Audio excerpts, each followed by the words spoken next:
lawir tado'a jadyun wa huwa az-zakaru min auladil ma'zi kalbatan aw khinziratan.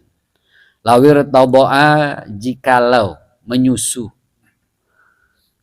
Siapa tuh, apa yang menyusu? Jadyun, anak kambing. Wa huwa az-zakaru, yaitu anak kambing jantan, min auladil ma'zi, daripada anak-anak kambing. Dia menyusu kalbatan terhadap anjing, induk anjing ya, anjing betina, au khinziratan, atau induk babi betina. Jadi anak kambing ini menyusu kepada mak anjing ya, anjing betina, atau dia menyusu kepada babi betina. Dia menyusu kepada anjing dan babi, umpama begitu. Nah, kemudian fanabatalah muhu, tumbuh tuh ya, dagingnya ala labaniha, berdasarkan susu anjing atau susu babi. Ai taroba wasamina minhu, yaitu tumbuh kembang, taroba bertambah, berkembang, wasamina gemuk ya, berlemak, artinya gemuk gitu, besar, gede. Minhu, dari minum susu anjing tersebut atau susu babi tersebut.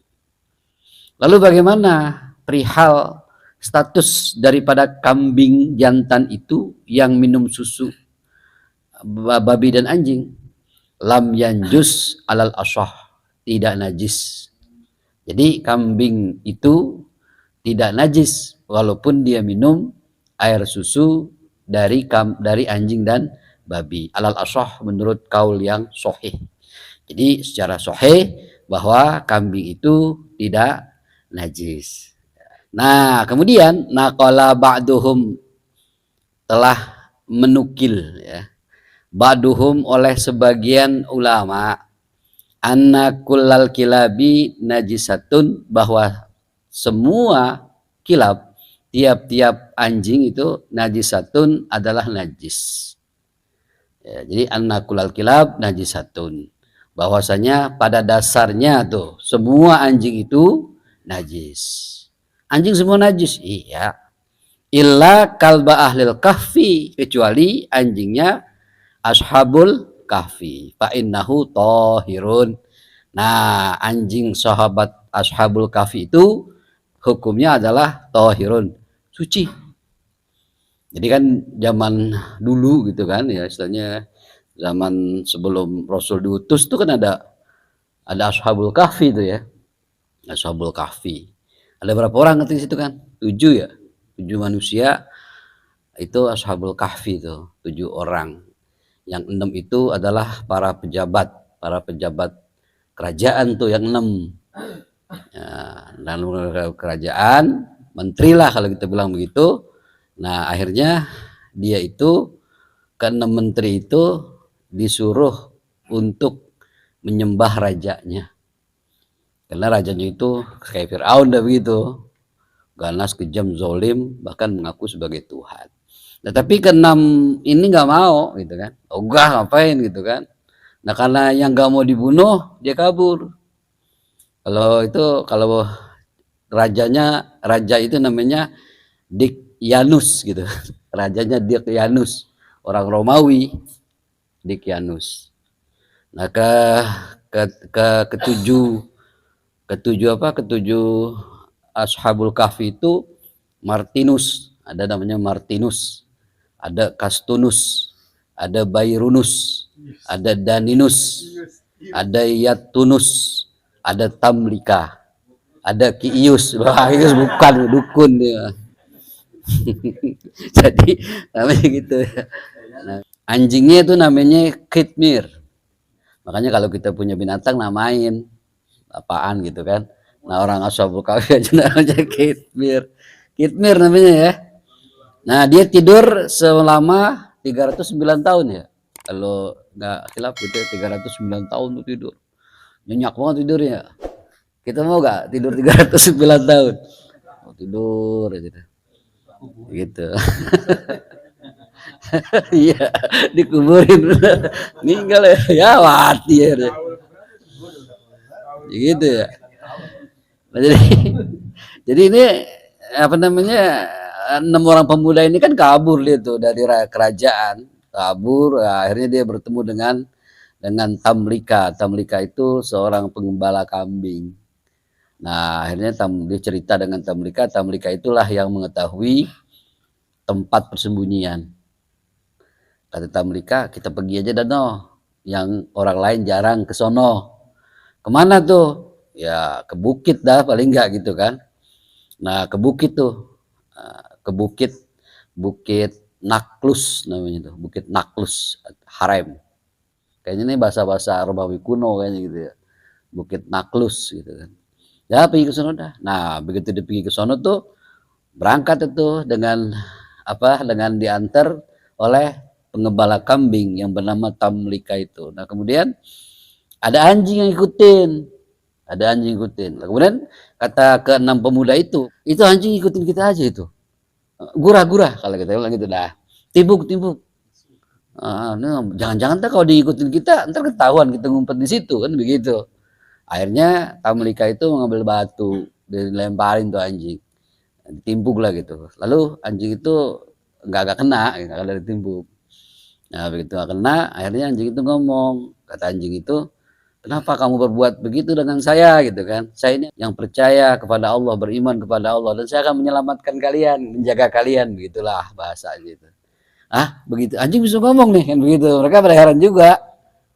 Ya, kalau ada sekarang anjing bisa ngomong, itu juga heran kan begitu. Nah apakah anjing ini termasuk kelahiran peranakan? Wallahu alam lah. Kita pernah bahas dulu. Anjing bisa ngomong, bisa memahami, berarti taklif kan begitu. Nah akhirnya gimana tuh? Ya udah, biarin ikut deh gitu. Akhirnya ikut dah.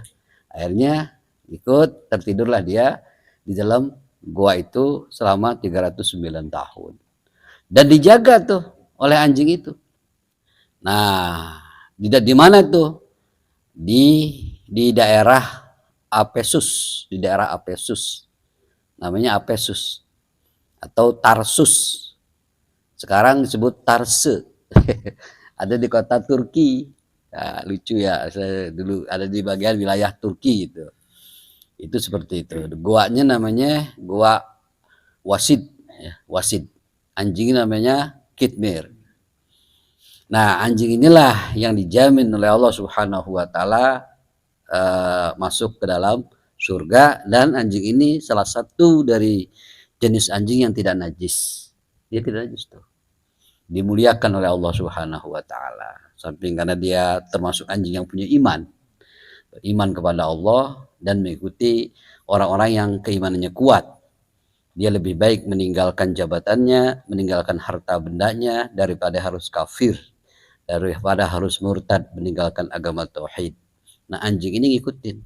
Sehingga dengan mengikut anjing ini kepada orang-orang beriman, dia pun dinyatakan sebagai makhluk yang beriman juga. Dan pada dasarnya anjing itu najis, dihilangkan kenajisannya oleh Allah Subhanahu wa taala. Kenapa tuh? Karena mengikuti manusia-manusia yang punya iman.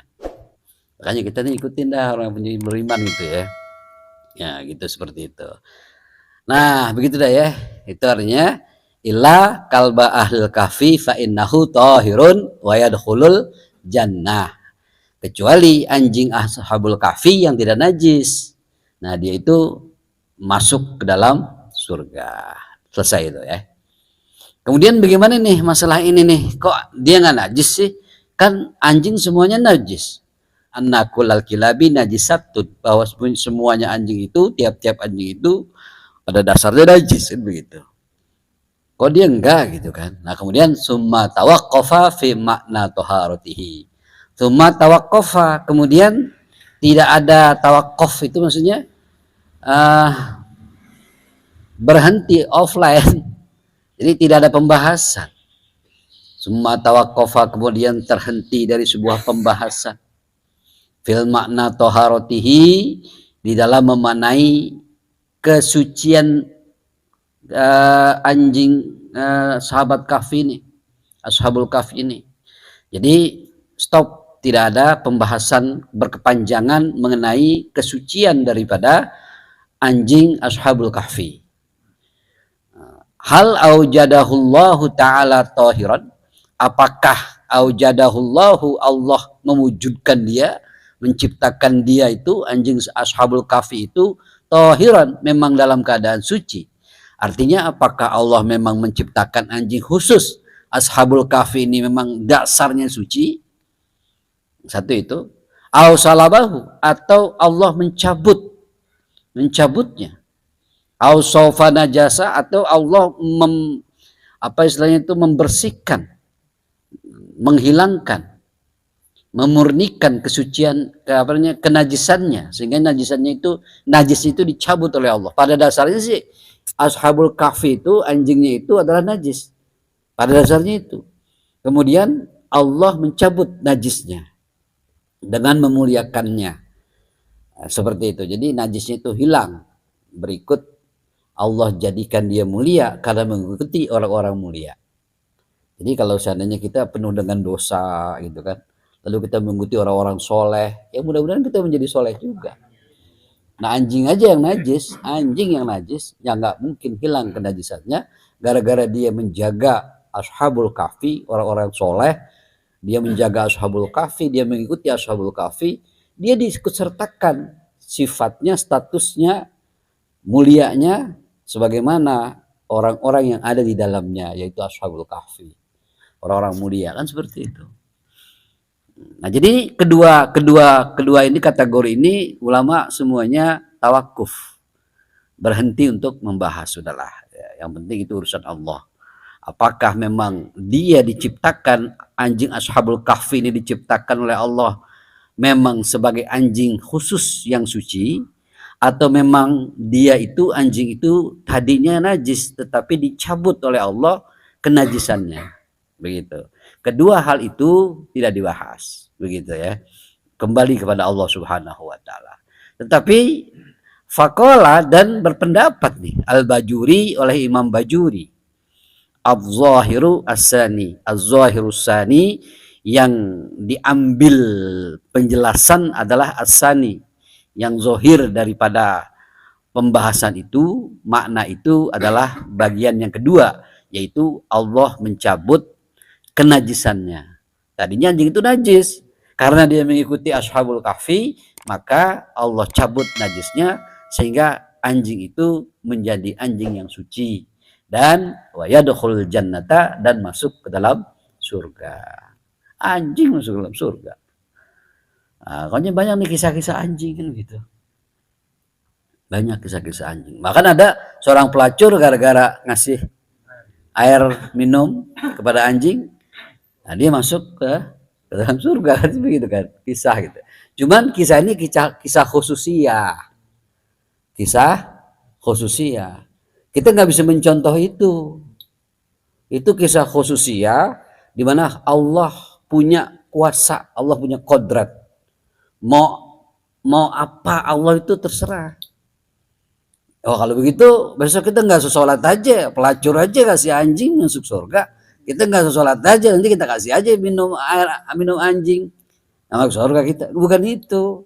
Itu cerita khususnya. Allah itu apa yang Allah mau, siapa yang menghalangi?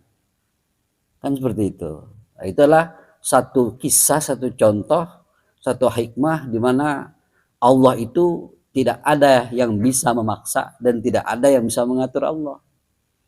Gitu. Coba aja contoh, nggak usah sholat, nggak usah puasa, ada anjing ngasih minum, ada anjing ngasih minum, ada anjing ngasih minum, mengharap masuk surga. Nah itu istilahnya gameplay gitu, nggak nyampe, nggak bisa. Jadi itu bukan dijadikan contoh, ya, bukan contoh. Pelacur aja, yang ngasih minum siapa? Pelacur. Yang dikasih minum anjing, kan dua-duanya orang yang hina. Pelacur itu hina, anjing juga hina. Kenapa anjing hina? Karena najis. Najisnya tergolong najis berat, mughaladzah. Kan begitu. Kenapa dulunya jadi masuk surga? Kenapa si pelacur jadi masuk surga? Kan seperti itulah, siapa yang bisa melawan kehendak Allah. itu adalah kisah khususiyah, kita nggak bisa niru gitu. Di situ ada yang disampaikan bahwa Allah Maha Berkuasa. Tidak ada yang bisa menentang Allah, tidak ada yang bisa mengatur Allah. Apa yang Allah mau, ya itulah kehendak Allah. Begitu. Jangan ngiri pelacur itu, jangan ngiri pelacur enak aja gitu kan. Nggak bisa. Begitu ya. Jadi kata menurut Al-Bajuri itu tadi bahwa anjing itu tidak najis karena dicabut kenajisannya oleh Allah Subhanahu wa taala. Selesai. Itu adalah pendekatan pendekatan Imam Bajuri tentang kenapa anjing itu suci, anjing Ashabul Kahfi itu suci.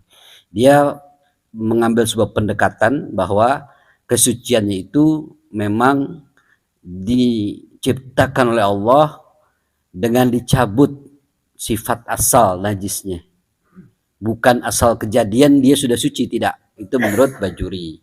Tapi ulama-ulama lain sebenarnya tawakuf, diam. Udahlah, kita serahkan kepada Allah Subhanahu wa taala. Allah yang punya kehendak gitu kan. Tuh begitu ya. Seperti itu.